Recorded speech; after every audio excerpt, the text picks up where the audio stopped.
tardes o noches. Son las 19 horas con 2 minutos. Estamos en el Palacio Nacional de México, en la Ciudad de México, y vamos a iniciar la conferencia de prensa diaria sobre COVID-19, la pandemia causada por el coronavirus SARS-CoV-2.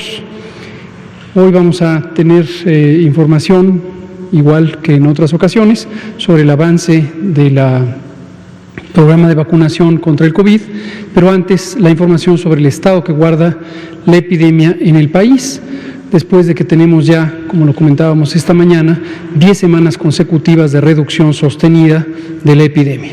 Las 32 entidades federativas han mantenido esta tendencia, excepto por las advertencias que hicimos ayer por la tarde de 2 entidades federativas, Baja California Sur y Chihuahua, que tienen un ligero repunte que debe ser cuidado para que no se convierta en el inicio de lo que podría ser una tercera ola.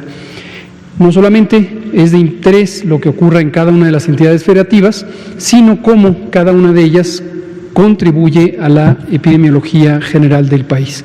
Y una recomendación general que queremos hacer en la apertura de la sesión es para todos los gobiernos estatales de lograr el máximo grado de coordinación en el equipo de gobierno estatal.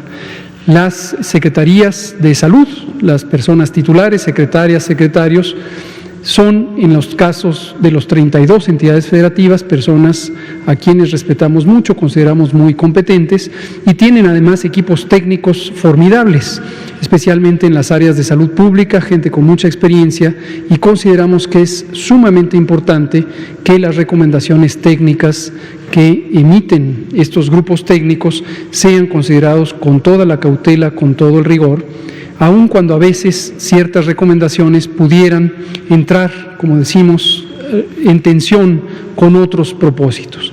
El punto exacto de balance entre proteger la salud y la vida por medio de las medidas de prevención que están destinadas a disminuir los contactos y por lo tanto los contagios de persona a persona, muchas veces se contrapone con la intención de acelerar el paso en abrir actividades económicas, desde luego de suma importancia. Ambos objetivos son importantes y en ninguna parte del mundo, ni en los países, ni al interior de los países, existe una fórmula única o una respuesta permanente de cuál es el punto exacto de balance entre estos dos propósitos.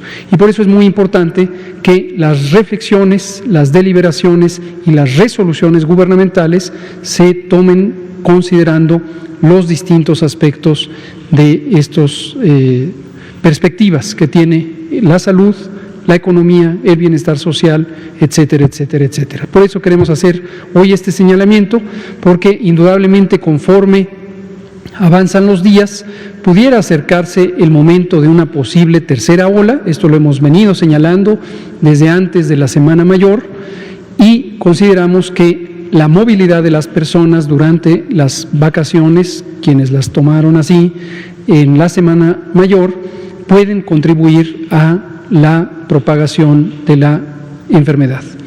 Y en ese sentido, las deliberaciones que tome cada autoridad sanitaria estatal deben considerar las situaciones presentes y la trayectoria que ha tenido la entidad federativa respecto a la epidemia y respecto a las decisiones que se han tomado en cuanto a la apertura o el mantener cerrados temporalmente algunos espacios físicos en actividades comerciales o en el espacio público. Y no olvidar que el semáforo de riesgo COVID, que sigue vigente, que es una disposición general, que como le corresponde a la autoridad sanitaria federal, presenta los lineamientos generales, pero deberán ser aplicados por la autoridad sanitaria estatal. Esta es una responsabilidad de los gobiernos estatales. Por eso hacemos esta recomendación, para que todas y todos tengamos presente quién toma la decisión final, el tramo final, con base en las disposiciones generales del semáforo de riesgo COVID. Le pido al doctor Alomía si es tan amable de presentar el primer segmento. Con mucho gusto, doctor López-Gatell. Muy buenas noches tengan nuevamente todas y todos ustedes. Vamos a iniciar con la actualización del comportamiento epidémico de la COVID-19 en México.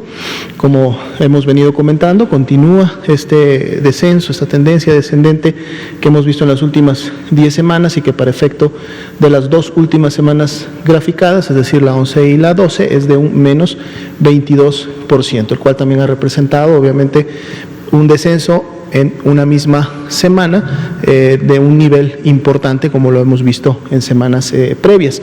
También es menos del 1% los casos activos estimados, es decir, el motor activo de la epidemia, 24.419 personas con inicio de signos y síntomas en los últimos 14 días. Vemos también que continúa a la par y prácticamente en forma de espejo la curva de las personas que se van recuperando, que para el día de hoy son 1.795.213, sabiendo que obviamente la COVID-19 en la mayoría de sus casos, 80% o un poco más, es COVID leve, es COVID moderado, que no requiere inclusive en la mayoría de estos casos de alguna atención de segundo nivel, pero también sabemos que una proporción desarrolla lamentablemente COVID grave y sobre todo COVID crítico, que es un paso obviamente preliminar a las complicaciones que además pueden provocar la defunción de la persona, y para el día de hoy son 205.002 personas que de manera acumulada, desde que inició la epidemia el año pasado en el mes de febrero, pues han tenido este desenlace fatal. Pero así también resaltamos que el día de hoy ya son más de 1.303.000 las personas que tienen un esquema completo de vacunación, es decir, personas, un grupo de personas a las cuales estamos esperando que la eficacia en su momento reportada por los diferentes fabricantes de vacunas, pues haga su efecto y por lo tanto sean personas que estarán ya protegidas y no podrán desarrollar COVID grave y tampoco obviamente fallecer a consecuencia de esta enfermedad. Si vemos la siguiente diapositiva, que es la ocupación hospitalaria diaria, realmente no tenemos mayores cambios a los datos que veíamos el día de ayer, más que el incremento de un punto porcentual para lo que es la diferencia en las últimas 24 horas de la ocupación nacional, que de todas maneras se mantiene todavía por debajo del 20% en un 19%, y si vemos las diapositivas de la ocupación específica de camas generales, que es precisamente la siguiente, tampoco sin variaciones, la misma entidad que se mantiene en este rango de 30 a 39, y prácticamente pues todas por menos del 30%, lo cual hace que se mantenga en un 17% la ocupación nacional. Si vemos la siguiente diapositiva, también sin cambios, efecto de la ocupación de camas con ventilador, 5 entidades que teníamos ayer entre el rango de 30 y 49, 27 menos inclusive del 30%, por lo tanto la ocupación nacional de camas con ventilador se mantiene en este 22%, un nivel también bajo o el más bajo que hemos visto después de la primera ola del año pasado. Si vemos la siguiente diapositiva, vamos a entrar en el componente y actualizar también la Estrategia Nacional de Vacunación, el avance de la misma, al corte de las 4 de la tarde para el día de hoy. Vean que tenemos un muy buen avance de dosis aplicadas para un día, que son 308.524. Estaría obviamente en el rango de los días que más vacunas se ha aplicado, sobre todo considerando que falta todavía el corte final del día, en donde seguro este número se incrementará y se estará acercando a esos días en donde hemos tenido el mejor rendimiento, la mejor eficiencia en la aplicación de las dosis. Vamos a estar atentos el día de mañana para ver cómo cierra el día de hoy. Si vemos en la siguiente y entonces ya sumamos las dosis de hoy a las que también se han aplicado en días previos, pues tenemos el total de dosis acumuladas, que ya es ahora de 9.675.517. Nos vamos acercando a esos primeros 10 millones de dosis que en su momento de seguro se aplicarán en siguientes días. Si vemos la siguiente diapositiva, actualizamos también por obviamente grupos poblacionales que sabemos están recibiendo la vacuna. Continúa aplicándose la vacuna en los trabajadores de la salud de primera y segunda línea, y esto van avanzando obviamente también en la medida que las 32 entidades federativas están validando, cotejando sus listados y entonces obviamente autorizando y liberando las dosis de vacunas correspondientes para este grupo. El personal educativo, como vemos, no tiene mayor movimiento. crecimiento porque se enfoca básicamente a aquel grupo de trabajadores de la educación que en Campeche fueron en su momento vacunados, y prácticamente solo tenemos ahora un grupo que está esperando completar su esquema, es decir, su segunda dosis. El que sí se está moviendo de manera importante día con día es obviamente el grupo de personas adultas mayores de 60 años y más, que es donde está en este momento enfocada toda la carga de trabajo y toda obviamente la focalización de la Estrategia Nacional de Vacunación.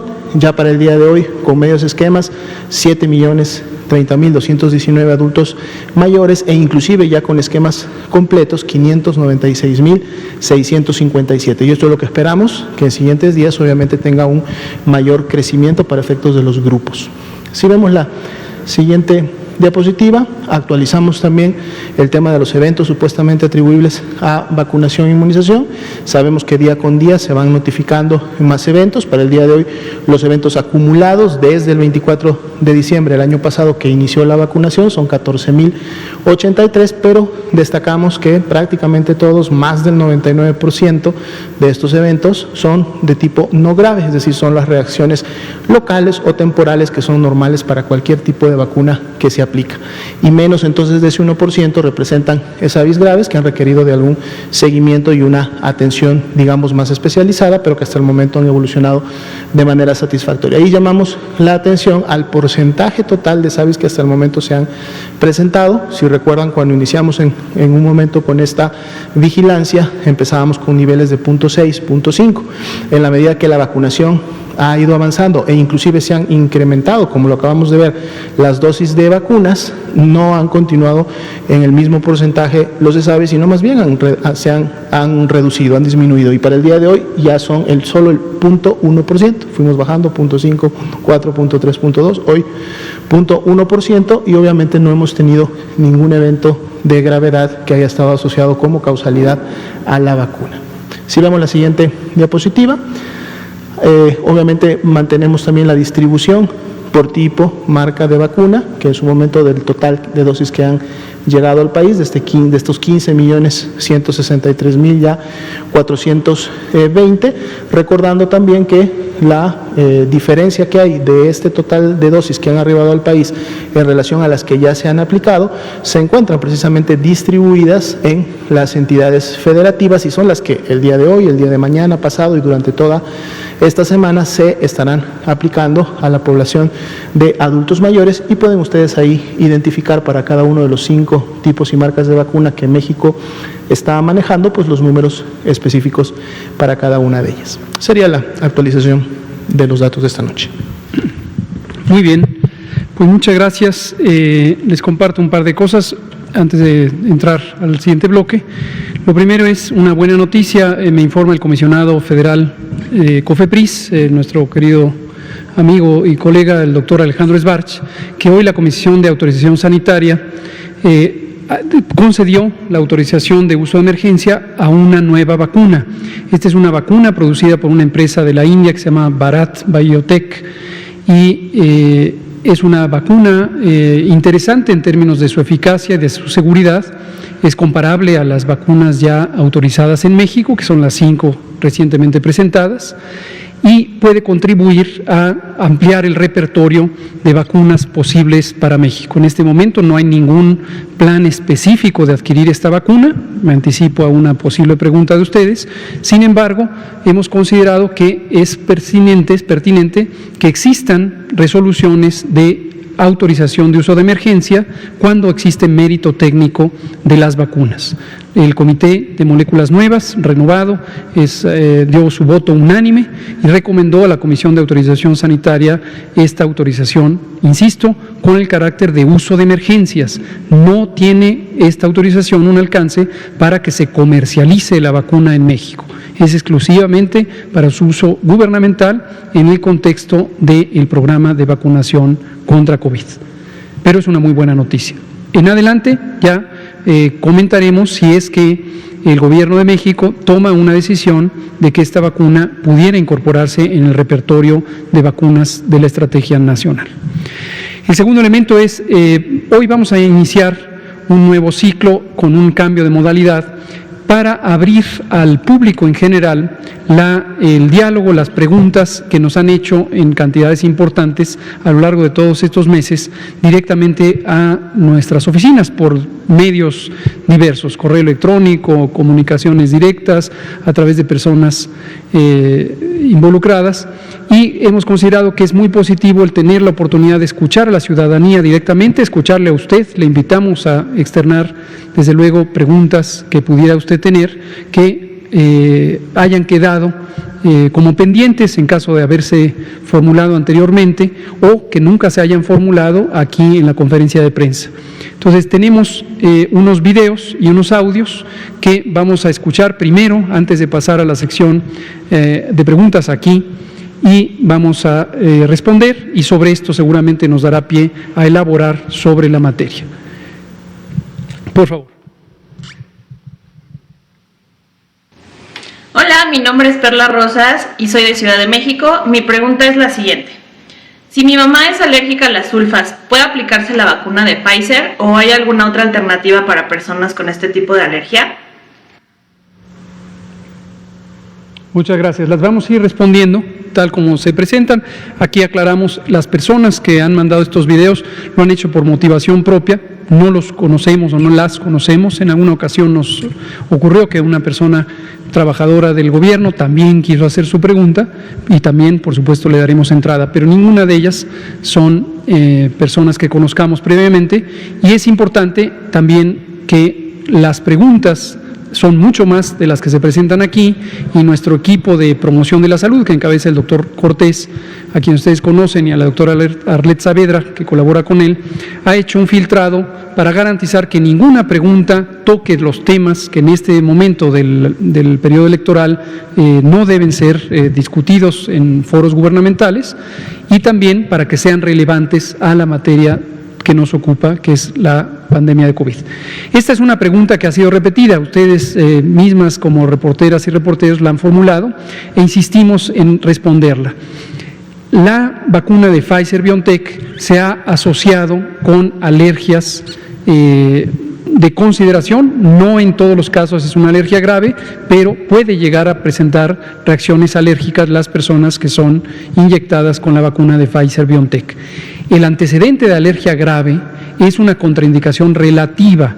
Esto quiere decir médicamente que es deseable utilizar una vacuna diferente en personas con historia de alergia grave, anafilaxia, choque anafiláctico.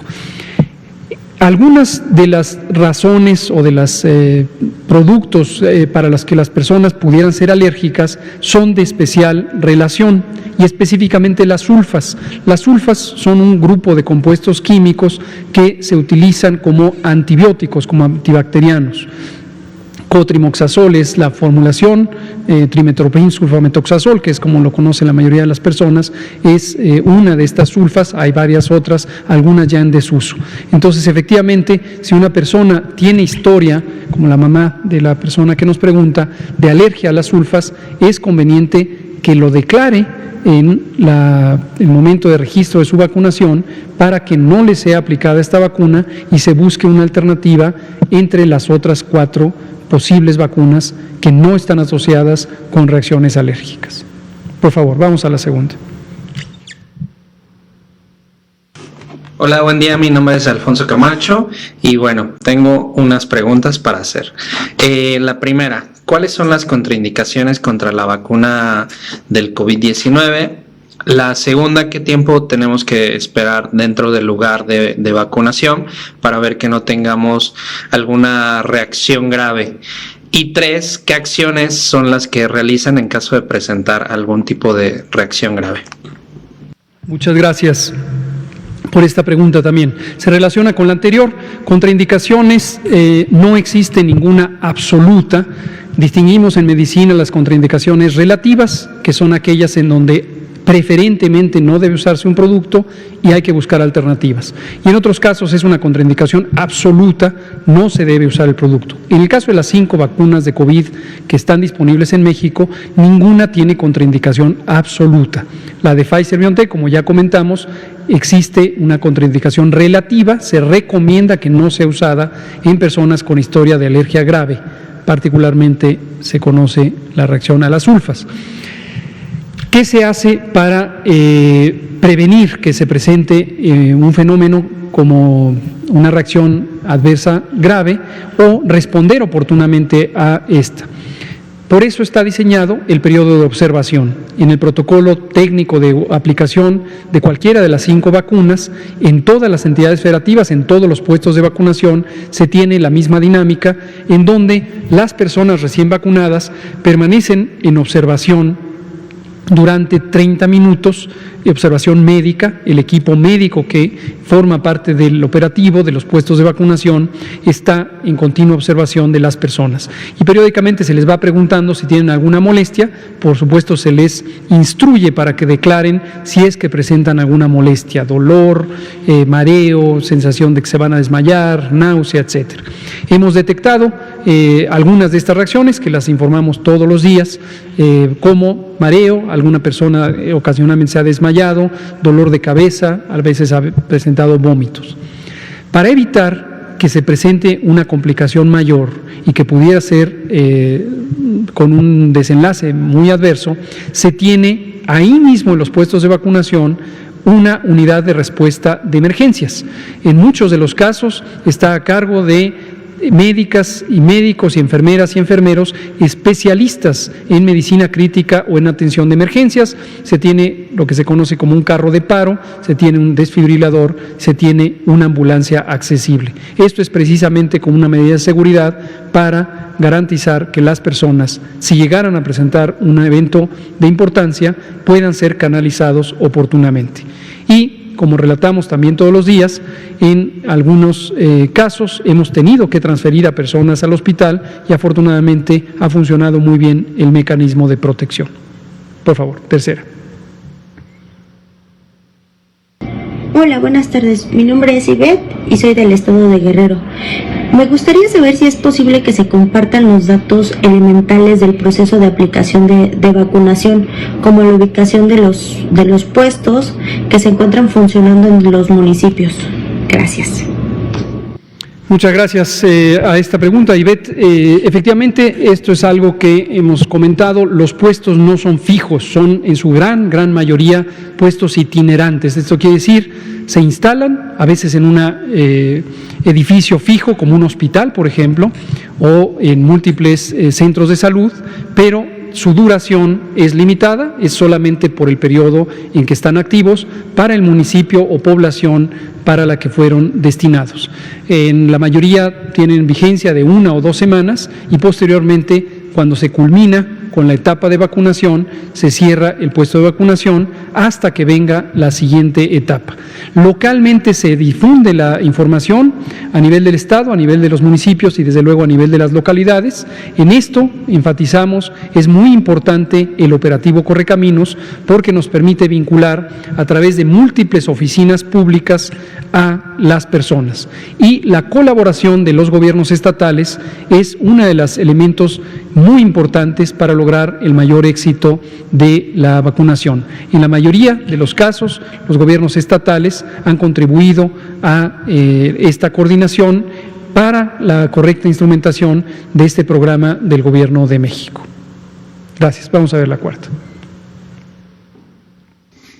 Muy buenas tardes, soy Anaí Casanova Márquez, soy enfermera del Estado de México. Respecto a los médicos y enfermeras que no laboramos en área COVID, quisiera saber cuál es el procedimiento y si hay una fecha disponible de vacunación para nosotros, ya que ya se inició la segunda fase de vacunación para adultos mayores.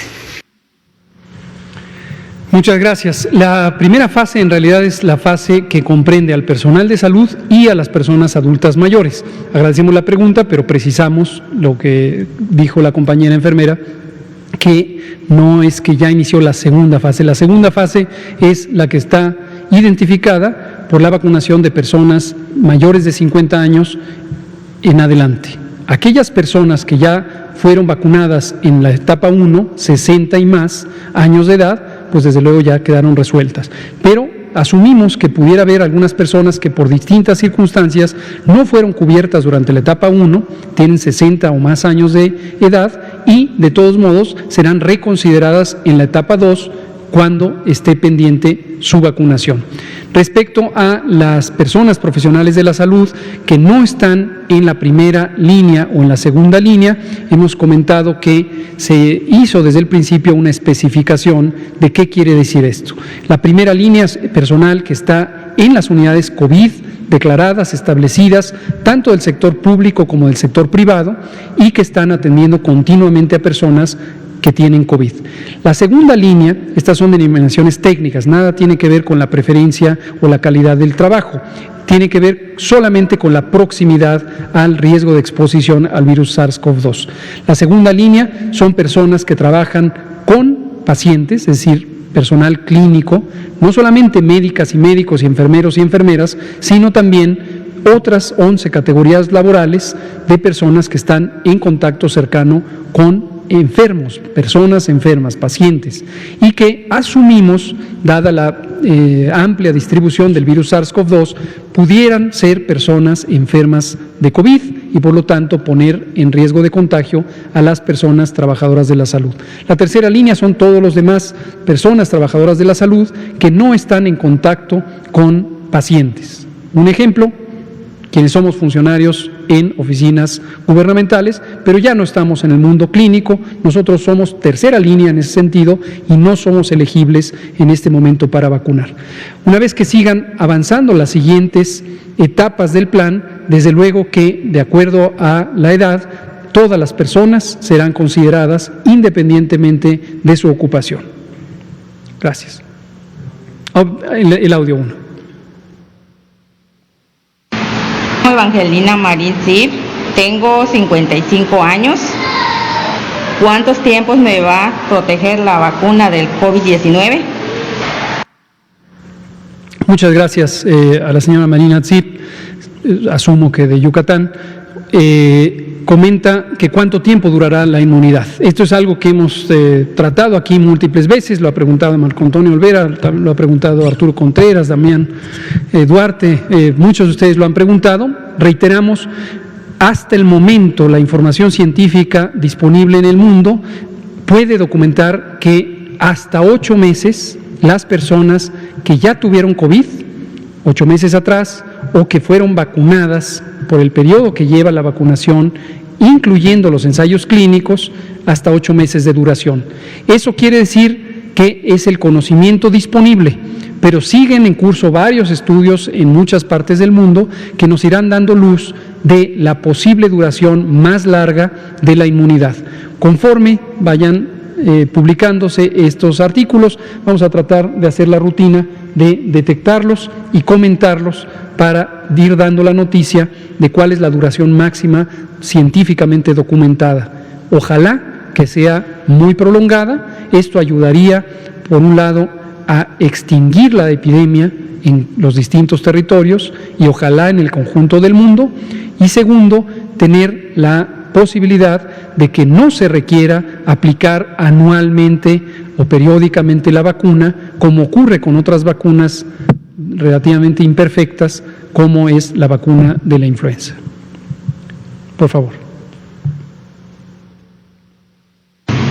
Mi nombre es Juan Ulises Martínez Montejo, edad 40 años.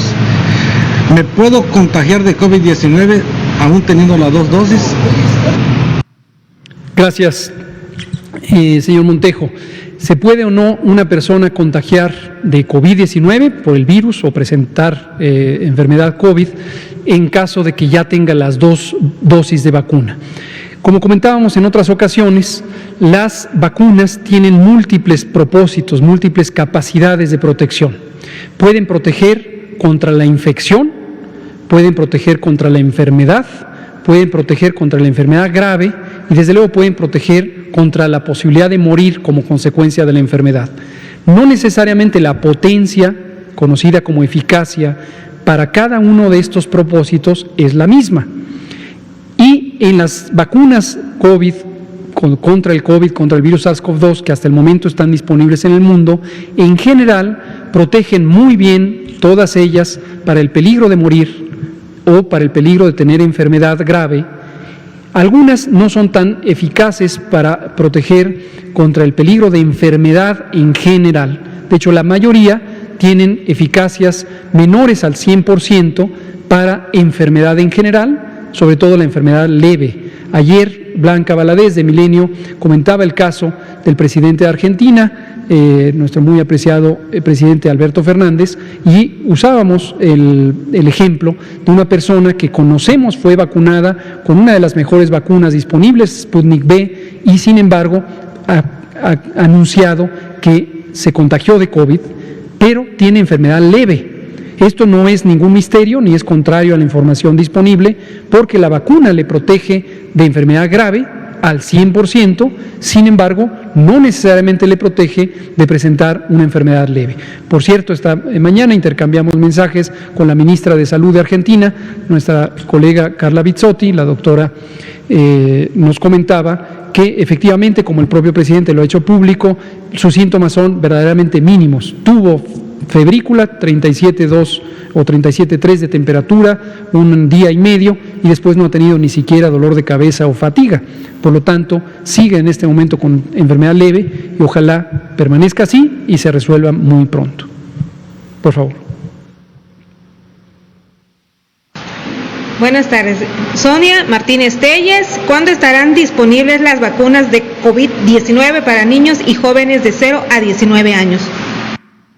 Muchas gracias, señora Sonia. En este momento en el mundo, los ensayos clínicos, los estudios de investigación científica que fundamentaron, que dieron la información técnica para que en México y otros países del mundo se aprobara el uso de las vacunas, se hicieron solamente con personas de 16 años en adelante para una de las vacunas y para el resto de 18 años en adelante.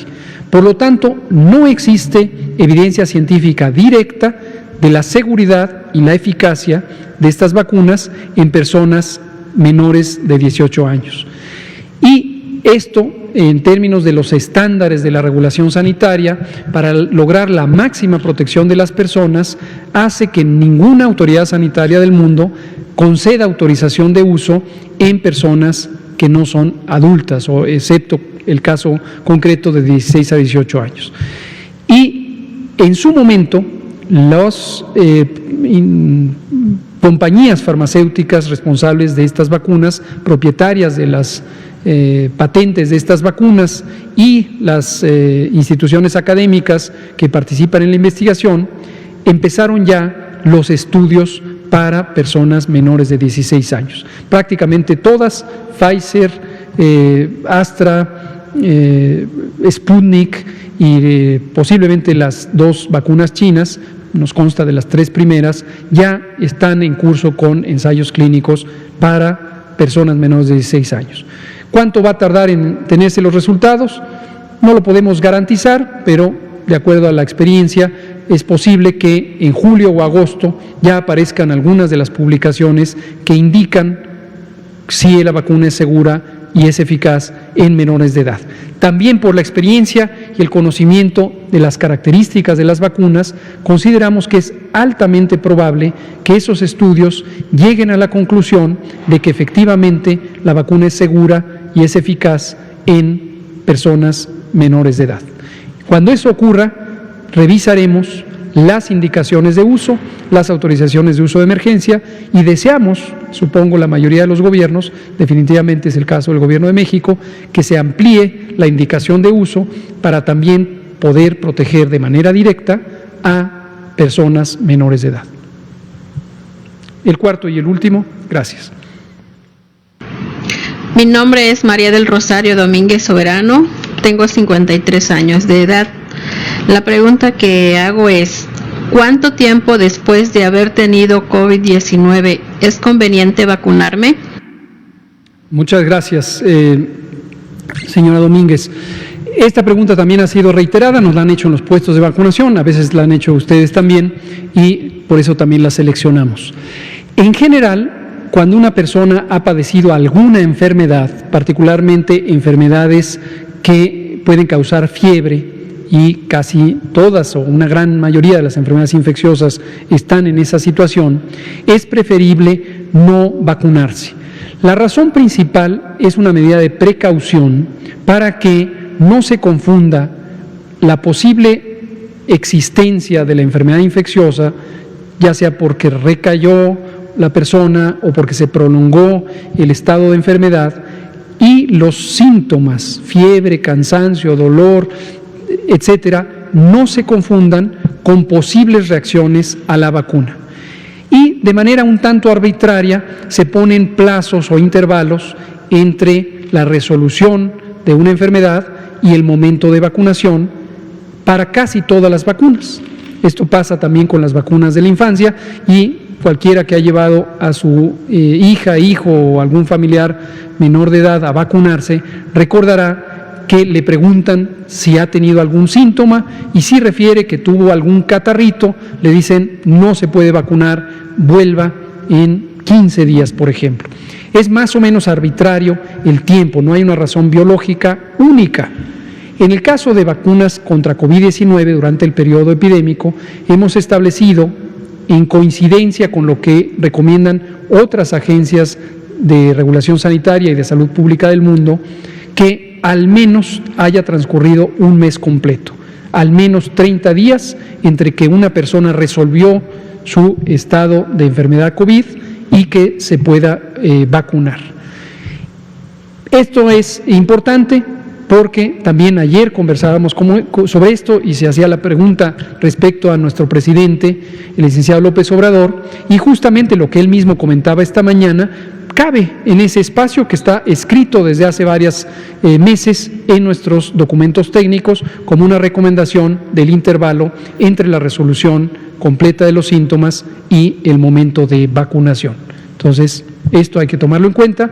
De cualquier manera, si una persona se acercara a quererse vacunar porque ya le toca de acuerdo al calendario y tiene el antecedente de haber tenido COVID, debe declararlo y se le hará la recomendación específica, posiblemente de esperar si es que todavía no transcurren esos 30 días.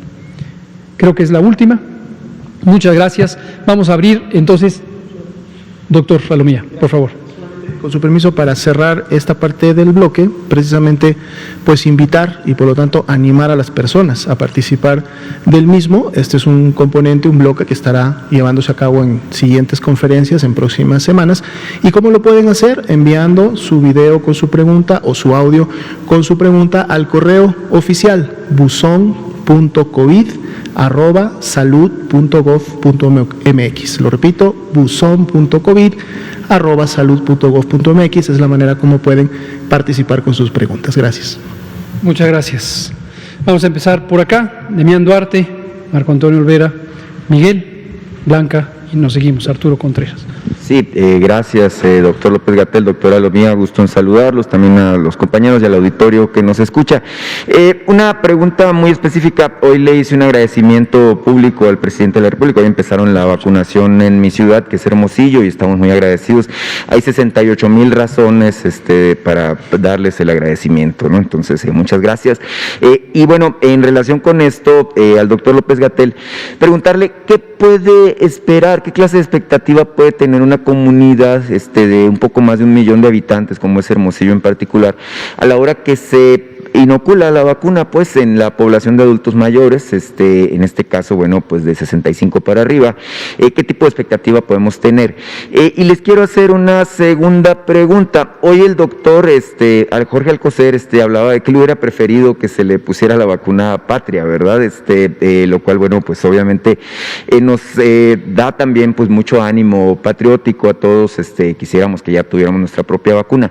Eso me lleva a preguntarle, doctor, ¿qué tan lejos estamos en México de tener, válgame pues, nuestra propia herramienta contra el coronavirus, puesto que los cubanos, a quienes vemos pues con mucha envidia al respecto de sus avances científicos, pues ya tienen 2 versiones de su vacuna soberana, y en México hemos sabido de algunos avances, sin embargo, esto ha sido muy tímido al respecto de la difusión en medios.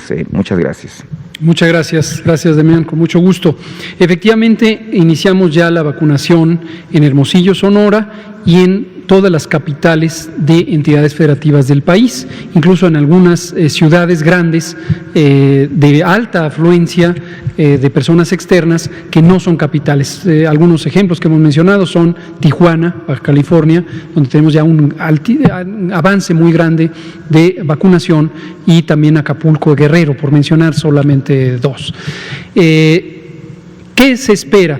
Un elemento que es importante y que lo hemos estado comentando en términos generales, pero ahora, aprovechando la pregunta de Mian Duarte, quiero ponerlo de manera específica, es: usted vive en una ciudad, Hermosillo, Sonora, o en cualquiera de las otras capitales, y usted va a saber que van a llegar las personas vacunadoras, el operativo Correcaminos, un operativo del Gobierno de México. Y en este momento solo se va a convocar a personas que tengan 60 años o más de edad, solamente. Posiblemente usted va a tener la inquietud, si es que no tiene 60 y más años de edad, de que ya quisiera que le vacunen, pero en este momento no se le va a poder vacunar. Esto está ocurriendo en todo el país porque, de acuerdo al plan de vacunación, la edad es el eje principal de priorización. La razón técnica es extensa, la hemos comentado aquí con el dato sintético más ilustrativo, que es: si se procede de esa manera, como se procede en muchos de los países europeos que están ya vacunando, empezando por edad más avanzada y después menos y menos y menos, cuando lleguemos al 20% de cobertura de la población, habremos logrado reducir 80% la mortalidad por COVID-19. Esta es una estimación basada en proyecciones y modelaciones matemáticas que hizo nuestro Grupo Técnico Asesor de Vacunación.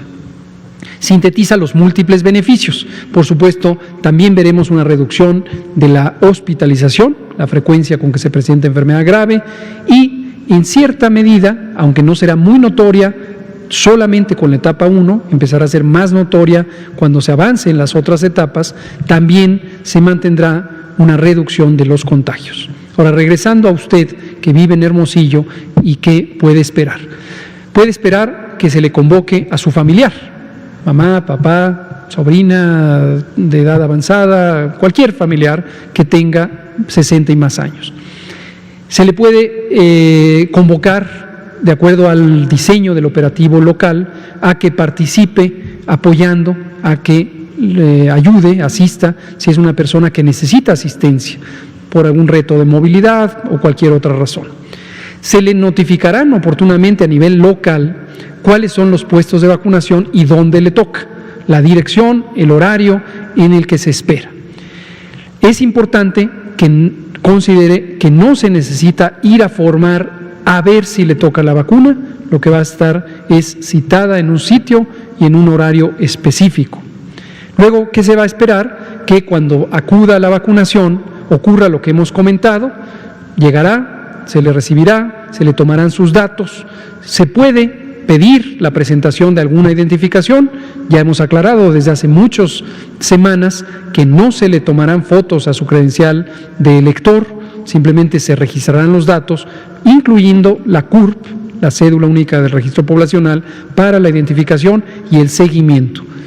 Posteriormente pasará a vacunarse, se le harán algunas preguntas de carácter médico, el interrogatorio médico, historia de alergias, si tiene algún síntoma, si está correctamente hidratada, etcétera.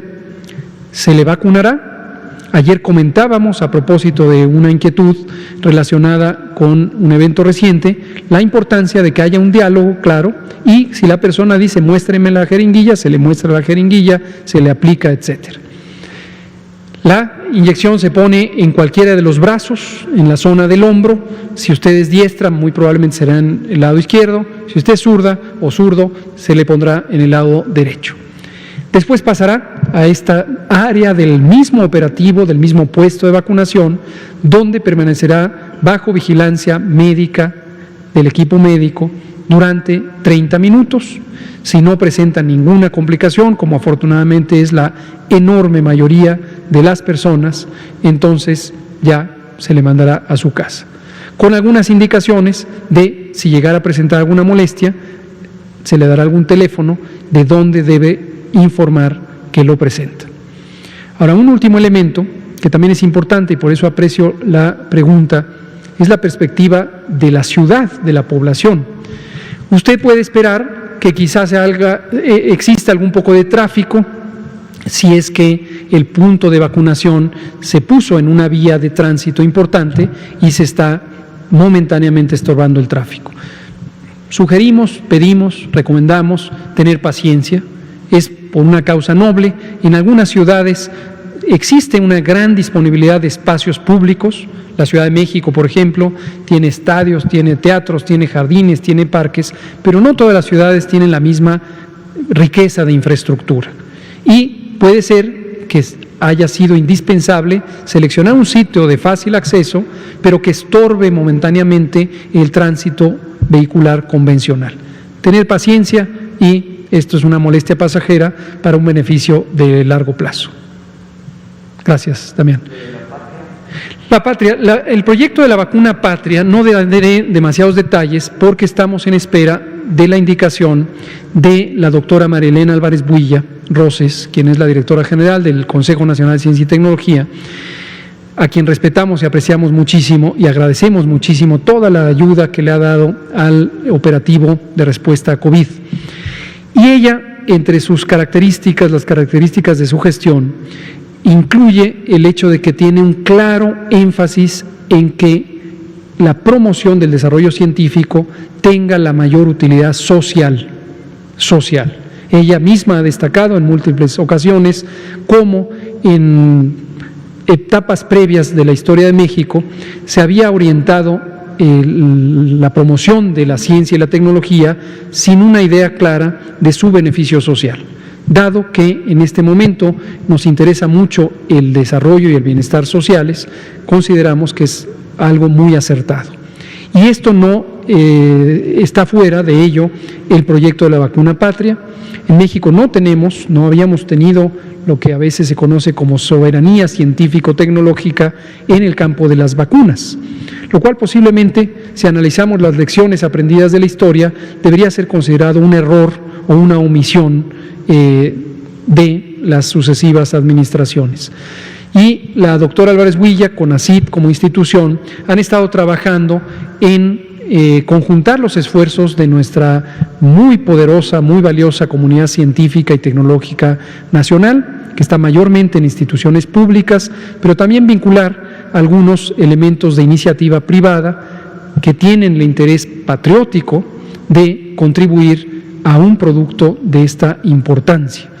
El nombre se ha sugerido, no es un nombre ya registrado, que la vacuna podría llamarse Patria precisamente por el enfoque de soberanía que implica.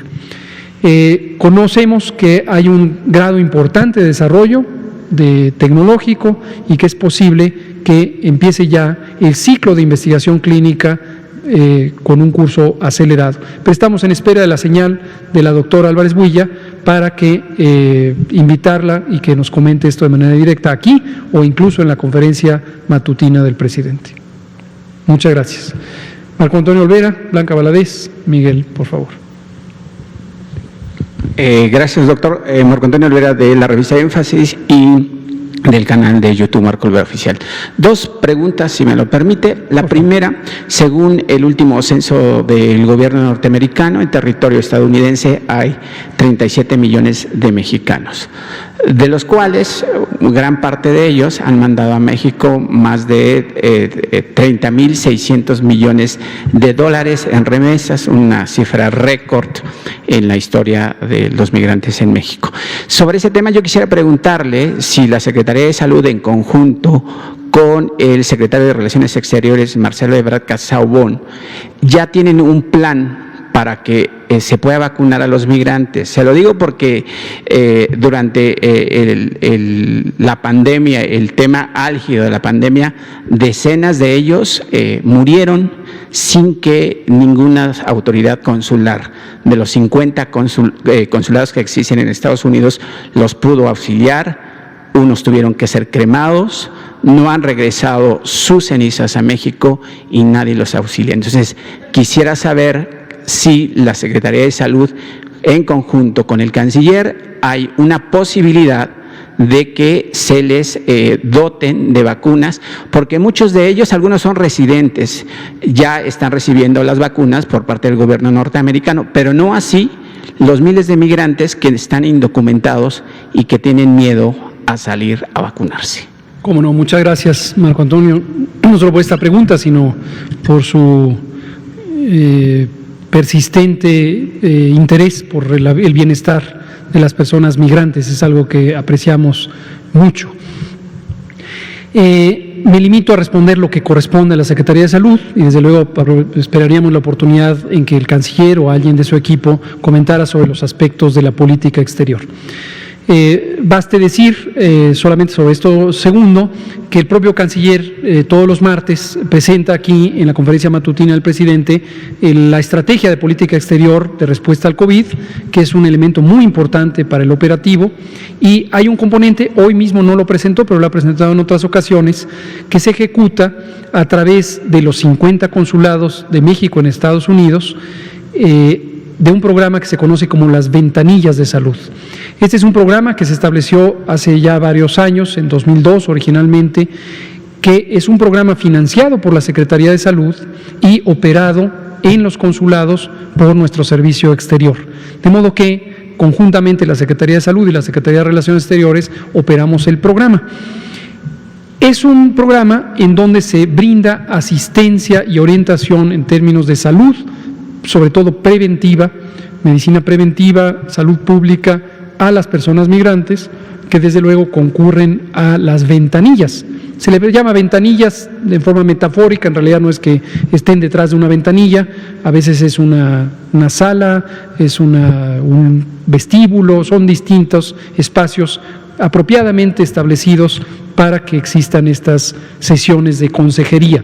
Incluye consejería persona a persona, e incluye un elemento muy importante que justamente nuestro servicio exterior ha puesto en práctica con respecto a COVID y vacunas, que son gestiones locales para conseguir el apoyo local de vacunas.